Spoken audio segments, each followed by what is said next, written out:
Caros alunos, bem-vindos a mais essa atividade da nossa disciplina. O nosso tópico de agora é Sociologia Ambiental, a construção da problemática ambiental e como nós podemos interferir nela. Nós aceitamos, entendemos que a biodiversidade está se perdendo, que a biodiversidade é importante, que ela é interessante de diferentes formas. Nós temos grandes ideias sobre como conservar a biodiversidade. E então, por que é tão difícil convencer a sociedade de que dessas coisas todas e convencer a sociedade a se envolver nesse assunto? Qual é a mensagem central que nós vamos desenvolver nesse tópico? É de que os problemas, eles não existem a priori, eles precisam ser construídos. Embora existam situações que, do nosso ponto de vista, mereçam a nossa atenção, são problemas, exigem uma solução, os problemas, de fato, eles precisam ser construídos socialmente. Eles precisam ser reivindicados por alguém, legitimados e aceitos. Eles precisam ganhar a consciência da população e do poder público, para que a população e o poder público se envolvam, de alguma forma, com esses problemas que agora a sociedade aceita que eles existem e que eles são solucionáveis. Vou começar isso com uma história mais ou menos recente que ilustra essas situações. O Parque Nacional das Araucárias é uma das últimas propostas de criação de áreas protegidas no sul do Brasil, onde já existem cada vez menos oportunidades de se criar novas áreas, especialmente de dimensões razoáveis. Bom, o processo de criação desse parque, por ter sido recente, já seguiu uma abordagem moderna que procurou superar problemas anteriores de criação de áreas protegidas de cima para baixo, sem consulta a atores sociais eventualmente interessados nessa questão. Esse não foi assim. Houveram esses processos de consulta, a comunidade foi informada, se envolveu em todo o processo de criação, desde a sua delimitação. Observem como esse polígono é todo fractal. Bom, isso foi uma tentativa de minimizar conflitos, procurando incluir dentro da área destinada ao Parque Nacional apenas aquelas áreas que possivelmente apresentariam menor resistência da sociedade à sua transformação em área protegida. E o que a gente vê nessas manchas em diferentes tons de vermelho, vermelho e rosa, são as áreas que foram desmatadas depois que esse processo começou. Por que essas áreas foram desmatadas depois do processo ter começado? E, bom, pessoas com medo de perder as suas áreas, com medo de perder um recurso que elas estavam pensando em aproveitar em algum momento do futuro, e não quiseram perder a oportunidade de aproveitar esses recursos, talvez tenham tido a intenção de forçar uma situação de exclusão dessas áreas, do risco de perderem o controle sobre elas. Ou seja, apesar de todo o esforço de busca de consenso, não foi uma história de grande sucesso, né? O conflito, mesmo assim, se estabeleceu e resultou nesse estímulo a um desmatamento rápido em função desse processo de criação. Bom, esse tipo de situação, ilustrada aqui, acontece com relativa frequência em diferentes contextos das arenas socioambientais. Por que esses problemas surgem e se constroem dessa forma? Vamos começar tentando reconstruir o histórico desses processos.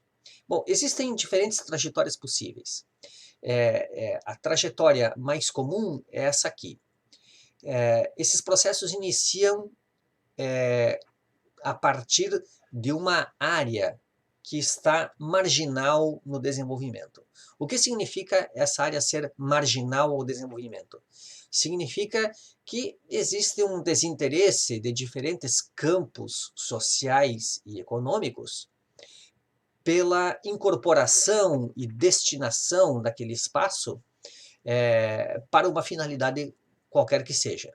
Então ela é uma área abandonada, marginal, que não é reconhecida, que não é vista, que não está no escopo do interesse de campos sociais e econômicos, que são os responsáveis pelas forças motrizes do que a gente chama de desenvolvimento.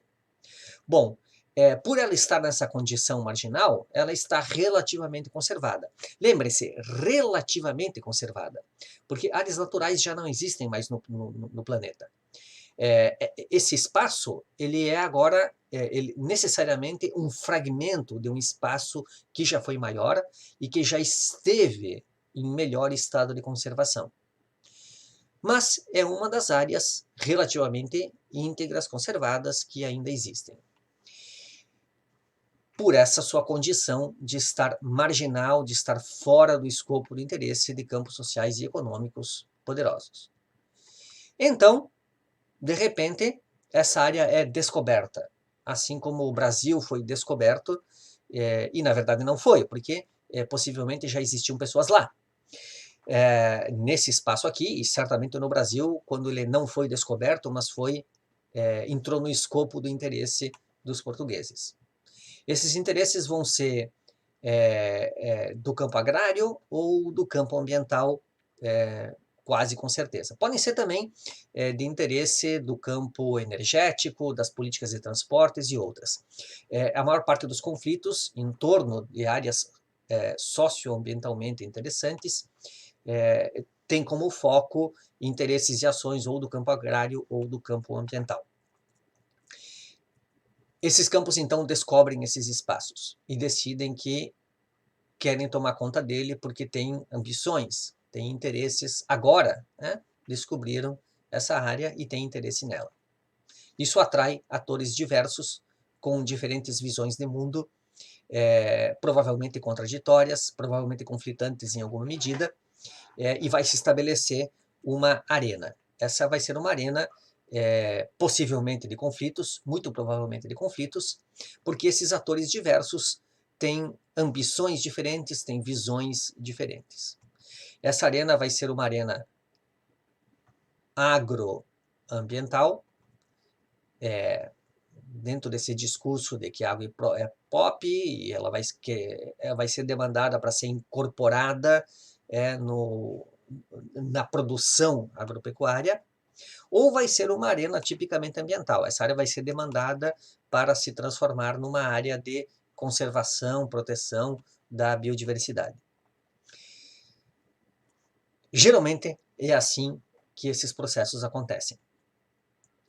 Nesse momento, nós vamos ter esses diferentes atores que agora estão interessados naquele espaço, debatendo sobre ele. São diferentes construções, são diferentes visões de mundo que estão em conflito. Estão em conflito porque são visões que se embatem. É possível ter muitos atores aí, com as mais diferentes construções, algumas das que provavelmente vão estar presentes, são as mais comuns no nosso contexto, são essas 4 aqui, entre outras. É muito provável que existam ali preservacionistas que vão chegar com uma construção de que os homens são maus, o que a espécie humana faz é destruição, é impacto, e que, portanto, essa área precisa ser protegida dos homens, precisa ser protegida das pessoas, então nós precisamos controlar o acesso das pessoas, precisamos transformar isso numa área que seja protegida. O que significa uma área protegida? Protegida das pessoas, protegida das ações ruins que os homens fazem. É possível que existam socioambientalistas nessa arena.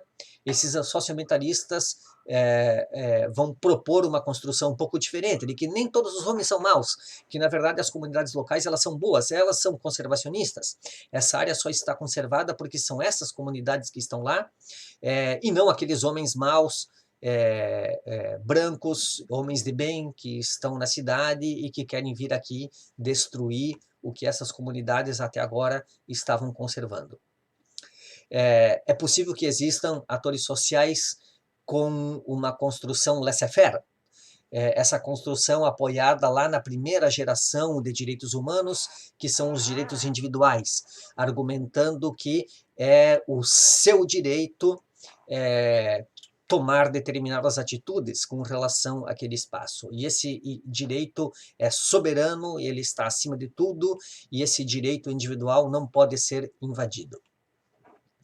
É possível que existam atores com um discurso desenvolvimentista, aquela argumentação de que essas pessoas, mesmo essa comunidade local, precisa de emprego e renda, demanda progresso, ela quer progredir, o desenvolvimento é bom, ponto. É inquestionável que o desenvolvimento seja bom, existe uma demanda legítima de desenvolvimento regional e do país, e para que esse desenvolvimento aconteça, é preciso tomar posse desse espaço e transformá-lo de uma determinada forma. Ele tem um papel nesse processo de desenvolvimento, nesse processo de geração de emprego e renda, e tudo isso é muito bom. De novo, podem existir outras construções, e a gente já pode perceber por essas 4 aqui, que são bastante frequentes, que essas pessoas dificilmente vão conseguir entrar em algum consenso sobre, afinal de contas, qual é o problema e, portanto, qual é a solução para esse espaço aqui. E as comunidades locais? As comunidades locais que estavam aí no seu modo de vida, na sua realidade local, de repente percebem a chegada de uma espécie, de um conjunto de espécies exóticas invasoras. Pessoas de todos os lados que chegam e com diferentes discursos, com diferentes construções, com diferentes ambições sobre aquele espaço, e procuram convencer os outros atores e também a comunidade local sobre o que deve acontecer ali a partir de agora.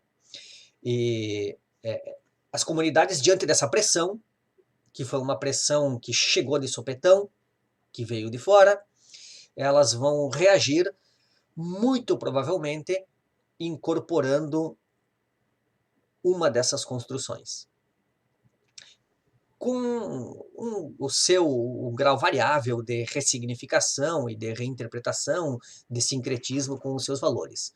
Mas, grosso modo, incorporando, aceitando predominantemente um desses discursos. É possível que existam conflitos, que se estabeleçam conflitos dentro da própria comunidade local, porque diferentes membros dessa comunidade vão aceitar e vão incorporar diferentes visões sobre aquela nova realidade. Essas comunidades, elas vão ser jogadas de sopetão numa série de conceitos, argumentos, construções, visões, elementos que até então não faziam parte do seu cotidiano. Elas vão ser jogadas na modernidade globalizada, repentinamente. E vão precisar de sopetão se modernizar, enquanto formas de organização, enquanto discurso, enquanto argumentos.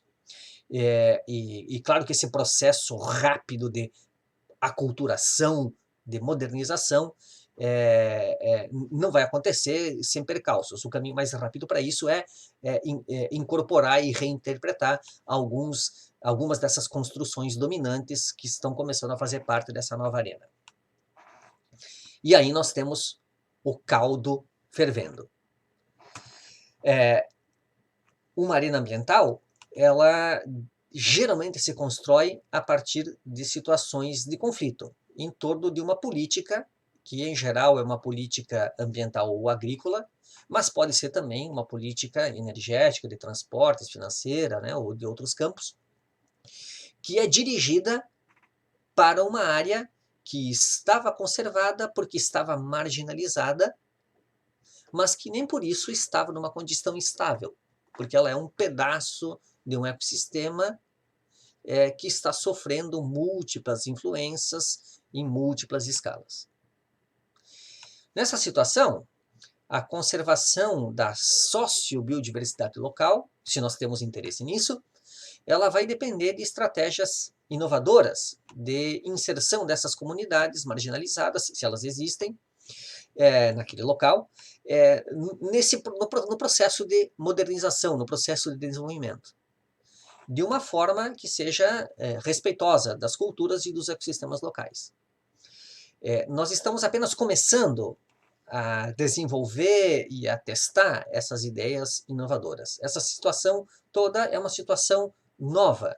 Até então, o planeta era grande e existiam muitos espaços para serem incorporados no processo de desenvolvimento de diferentes formas. Ainda que, historicamente, isso sempre tenha acontecido de forma conflitante. Mas agora nós estamos diante dos últimos espaços disponíveis e os conflitos e do reconhecimento de que o modo anterior, agressivo, violento, de cima para baixo, ele não é mais possível. E estamos começando a desenvolver essas estratégias inovadoras. Isso é um bom caminho. Para avançar nessa reflexão e para entender como interferir com sucesso nessas arenas, eu sugiro que a gente siga a abordagem de sociologia ambiental proposta por John Hannigan aqui nesse livro. Esse é um livro que eu recomendo que vocês tenham aí na sua cabeceira para leitura, em busca de insights que com certeza vão ajudar cada um de vocês nos processos que vocês venham a se envolver. Eu vou apresentar aqui uma síntese bastante breve do que é a proposta desse autor sobre como se constroem os problemas ambientais. Hannigan propõe que o processo de construção de um problema passa por algumas etapas, 3 etapas principais. E em cada uma dessas etapas existem fóruns específicos, atividades específicas, atores específicos e as suas armadilhas e estratégias de sucesso. A primeira etapa é a etapa de reivindicação, é a etapa de elaboração do problema. A segunda etapa é a etapa de apresentação do problema para a sociedade.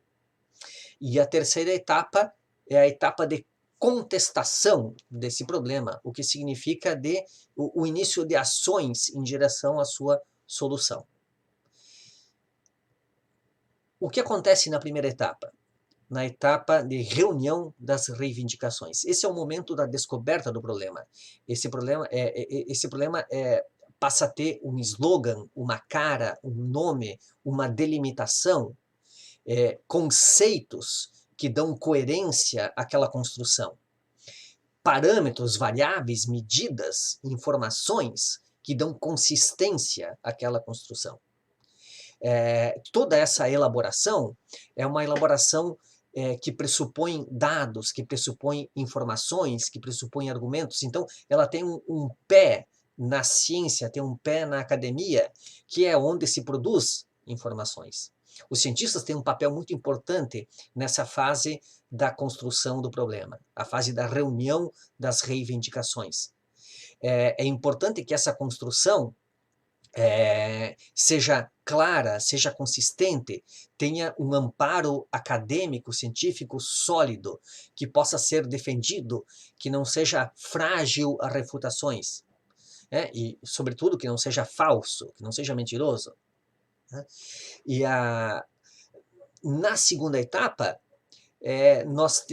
a etapa de apresentação das exigências, bom, é preciso chamar a atenção da sociedade, é preciso criar condições para legitimar esse problema perante a sociedade. Essa é uma tarefa que acontece, o fórum onde ele acontece é a mídia, são os meios de comunicação, as oportunidades de debate, as oportunidades de colocar coletivamente aquela construção que foi feita até esse momento, aquele conjunto de evidências e de argumentos e aquele enredo que foi elaborado. Ele precisa ser apresentado para a sociedade. Bom, aqui o cientista continua tendo um papel. Em algum momento ele vai ser chamado para confirmar a veracidade daquela construção. Mas existem vários outros atores, que não os cientistas, que desempenham um papel central aqui, que são os comunicadores. E na terceira fase, a da contestação, o fórum se desloca para os ambientes políticos, que são os ambientes de tomada de decisão. Aqui os cientistas, novamente, eles vão continuar tendo o seu papel de confirmar a veracidade, a legitimidade daquele enredo. Mas os políticos, no sentido amplo da palavra, aquelas pessoas que têm um espaço, uma cadeira na tomada de decisão, e que têm a habilidade de negociação, de construção de consenso, de disputa de poder, os lobistas, esse grupo de pessoas passa a ter um papel central nesse momento. Uma questão essencial nesse momento da contestação é que é necessário que se apresentem propostas de solução para esse problema. Já existe um enredo, esse enredo já foi comunicado, já temos muitas pessoas preocupadas com ele, agora é o momento de dizer o que fazer e como fazer. É muito importante nessa fase, é essencial nessa fase, que o problema seja solucionável. Que os políticos, que as pessoas, que a sociedade, que todos os atores sociais saibam o que fazer, saibam como fazer e isso esteja ao seu alcance. Que a solução seja factível. Bom, se a história não é consistente, se o enredo não é consistente, se a reunião das reivindicações não foi bem feita, se isso não alcançou a mídia e não foi comunicado com sucesso, ou se não foram apresentadas soluções viáveis, a sociedade não vai entender aquele problema como um problema, ele vai ser abandonado. E as pessoas, a sociedade, vai se preocupar com outras coisas, com outros problemas melhor construídos do que aquele. Os problemas estão disputando espaço na cabeça das pessoas. Aqueles problemas que forem melhor construídos, isso inclui, na última fase, problemas que sejam solucionáveis, eles vão ganhar o coração das pessoas. E as pessoas vão se envolver com eles. Hannigan propõe várias armadilhas em cada uma dessas fases. Na primeira fase, a falta de clareza, a falta de coerência na construção. O famoso embasamento científico. Esse embasamento científico que precisa ser absolutamente sólido, verdadeiro e incontestável. A armadilha da ambiguidade, a armadilha do conflito nas provas científicas, das tendenciosidades na forma de construir os argumentos. Tudo isso fragiliza a construção. Na segunda etapa, da apresentação das exigências para a sociedade, o problema maior é a falta de visibilidade, não conseguir alcançar as mídias. Por isso que os comunicadores têm um papel central aqui. E também o declínio da inovação, da novidade. Essas construções elas não são instantâneas. É preciso realimentar esse processo de apresentação.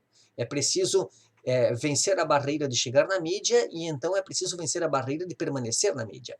E isso implica que é preciso apresentar constantemente novas informações, novidades, mais coisas que mantenham aquele problema vivo na cabeça das pessoas na mídia.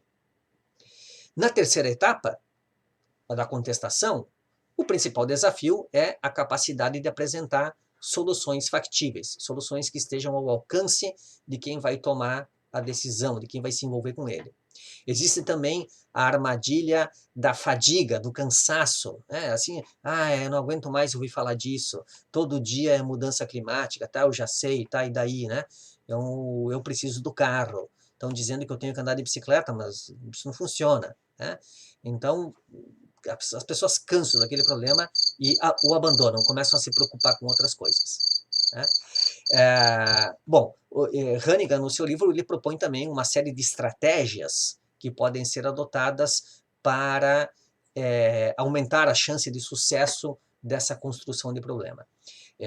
Vou deixar para que vocês busquem no livro essas ideias, esses insights que vão ser úteis na hora em que vocês vão se envolverem, né, com uma arena ambiental. Qual foi a mensagem central que nós desenvolvemos aqui?